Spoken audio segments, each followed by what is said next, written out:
Hey guys, this is Doc Pattison, teaching pastor here at Cap City, with some reflections on week 6 of our Core 52 Bible reading plan. The focus is on Moses and Jesus.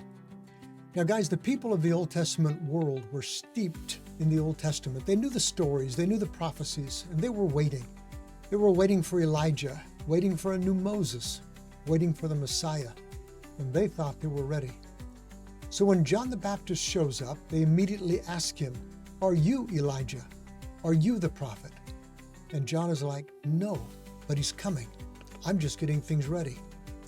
And they weren't just guessing, they were thinking about something Moses had said 1,300 years earlier.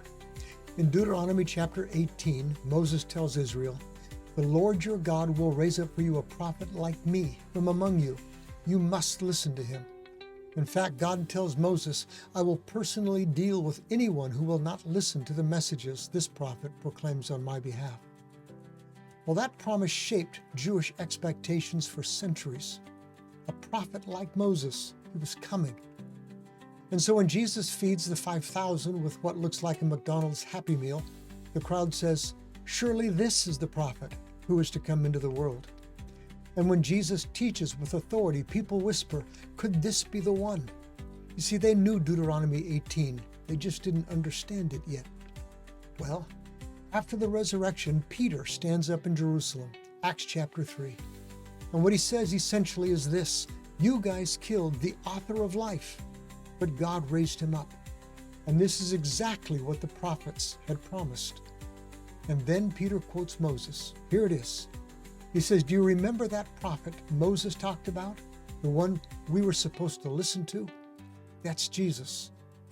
And here's the weight of it. Do you remember what Moses said? If you refuse to listen to him, you'll have to answer to God. And then think about the transfiguration in Matthew 17. Moses is there, Elijah is there, Peter, James, and John are watching. The law and the prophets stand there beside Jesus. And a voice from heaven says, "This is my beloved Son. Listen to him." And when the cloud lifts, Moses and Elijah are gone, and only Jesus remains. You see, that moment changes everything. The law was given through Moses. The prophets spoke for God. That was the old way. Now God says, "This is Jesus, my Son. Listen to him." Listen, guys like Abraham and Moses and David, they were giants. They were titans. You couldn't critique guys like Moses in that world, but they were all pointing to someone who was coming, someone beyond them. John chapter 1:17 puts it beautifully. The law was given through Moses, but grace and truth came through Jesus Christ. You see, Moses delivered Israel from Egypt, but Jesus delivers us from sin. Moses mediated a covenant. Jesus is the new covenant. Moses gave a law. Jesus fulfills it.